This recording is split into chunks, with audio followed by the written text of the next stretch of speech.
This is the Good Neighbor Podcast, the place where local businesses and neighbors come together. Here's your host, Scott Howell. Hello, neighbors of Cleveland and Chattanooga. Welcome to another edition of the Good Neighbor Podcast, brought to you by the Friends and Neighbors Group. My name is Scott Howell, and I'm your host. Joining me today is our good neighbor, Sarah Kain at SquareOne Real Estate. Welcome, Sarah. Thank you for being our special guest today on the Good Neighbor Podcast. Hey, Scott. Thank you. Oh, it's our pleasure. Thank you very much.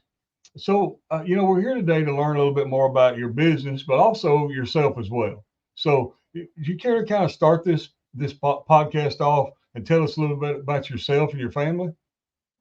Well, I'm actually recently married, and we live in the Chickamauga area, but I'm very familiar with North Georgia and Chattanooga.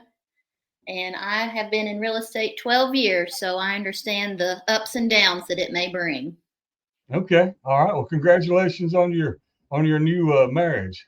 Thank you. Wish you much happiness in life. Sarah, tell us a little bit about your part of the business world. Well, I handle the whole transaction. I'm an independent agent, so I do buying and selling. And I've done that, like I said, for almost 12 years, and I've really enjoyed it so far. You get to meet new people, and each transaction is different, and the obstacles that you help your client overcome. So I have enjoyed it. And when you say you handle the entire transaction, can you kind of share a little bit more about that with us, what you mean by that? So some people have a team. You meet with their lead agent, and then from there you would meet with their transaction coordinator or whoever handles the paperwork, and then whoever comes to closing. I do the whole deal. So you meet with me, you talk with me, I handle all the phone calls and all the appointments. Okay. All right. Well, thanks for sharing that with us. Tell our listeners a little bit about your journey. How did you become to get in the real estate business? Well, I was doing accounting for several years, and I just kind of got burnt out on it. I don't like the 8-to-5 job. And I was actually headed to a job interview when I drove by the real estate school. And I drive down that way a lot, and I had never noticed it before. So after the job interview didn't go so well, I went into the real estate school and signed up that day. Oh, wow. Well, congratulations. And the rest is history. That's right. The old saying goes. So, you say you've been in the real estate business for 12 years. So you've been in there long enough to know about myths and misconceptions that people have about working with a realtor. Can you share any of that with us? Well, I think some people don't understand is we don't get paid until the deal closes. So when you work with a buyer, you may show them 40 houses over 3 months. Well, we're not getting paid during that time. We only get paid when the deal actually closes. So we work for free for quite a while until you find the perfect house or sell your house and everything goes through. Okay. And in working for a buyer, that would be looking for someone who's buying. How do you help the seller? What kind of misconceptions would someone who's selling their house maybe have about what you do? I think the most important thing would be first look. So you want to have good photos. So I always provide professional photos for my sellers, any listing that I have.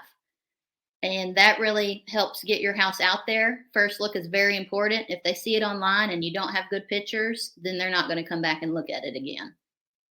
Yeah, really good point. That's a good point.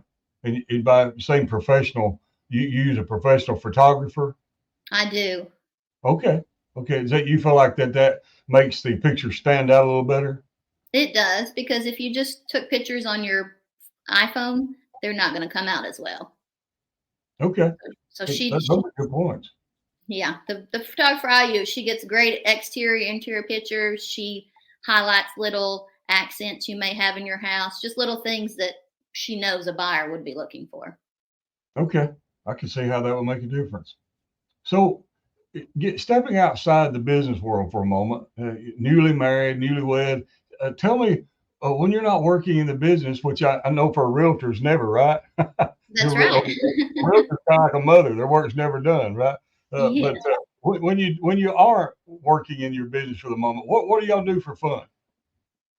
I enjoy being outside. We have a dog. She's 3 years old, so we go on a lot of walks and hikes with her.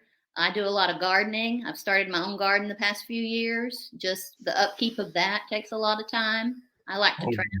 I like to go to new restaurants in town. So I feel like when someone comes to visit, I can always give them a recommendation. Okay. All right. Some people really enjoy gardening. That's for sure. It takes someone with a real interest in that to enjoy that. A green thumb to help them keep alive. Right. Getting even a little more personal now, can you describe one hardship or life challenge that you rose above and can now say, because of that challenge, that you're better or stronger for it?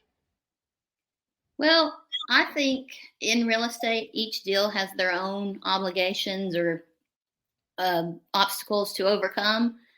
So from learning from each transaction that I've had how to handle something differently or in a better way or communicate things better over the 12 years, I think it's progressed, and that makes me a better realtor. Okay. All right. Well, if there was one thing that you wish that our listeners could know about you and your business, if you could shout it from the rooftop, what would it be? I'm here to help before the deal, during the deal, after the deal. Even if I closed a home with you 10 years ago and you have a question, feel free to reach out because I'm always here to answer any kind of question that you might have. What kind of questions do you typically hear from people after the deal is closed? Little times went by. What kind of things do they reach out to you for? Well, they might have forgot that their insurance and taxes is looped in their payment. So they might reach out and say, hey, where am I supposed to pay this? Or has this been paid for the year?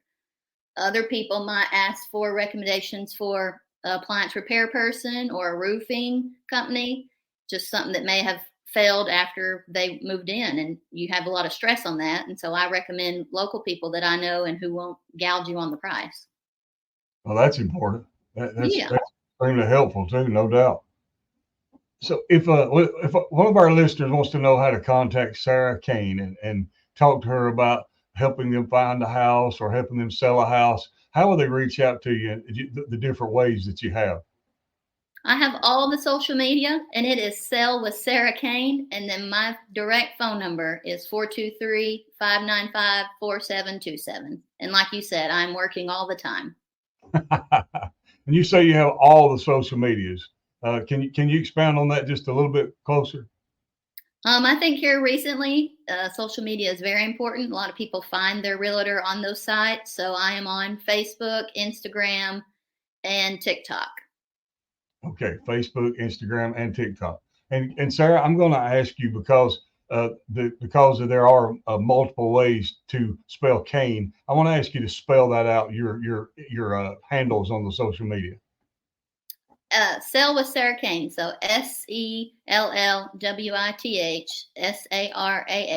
Kain is KAIN.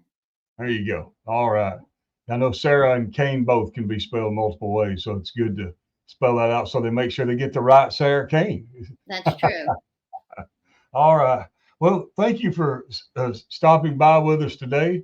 It's been great talking to you and learning a little bit more about you and your company, what you do. And once again, congratulations to you on your wedding nuptials, and hope that everything in life turns out just wonderful for you. Thank you. God bless you. Thank you, ma'am. I appreciate that so much. And to all you good neighbors of the Cleveland and the Chattanooga area, after meeting Sarah and learning more about her organization, SquareOne Real Estate, and what she does with them, we hope you'll take a moment to consider all she has to offer. And remember her when you need or want the service that she provides. Before ending this episode, I would like to thank you all for taking time out of your busy day to visit with us at the Good Neighbor Podcast. Always remember to support the locally owned and operated businesses in Cleveland and the greater Chattanooga area. This is Scott Howell with the Friends and Neighbors Group. Let's go out and make this a remarkable day. Thank you for listening to the Good Neighbor Podcast.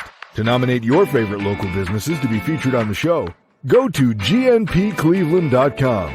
That's gnpcleveland.com or call 423-380-1984.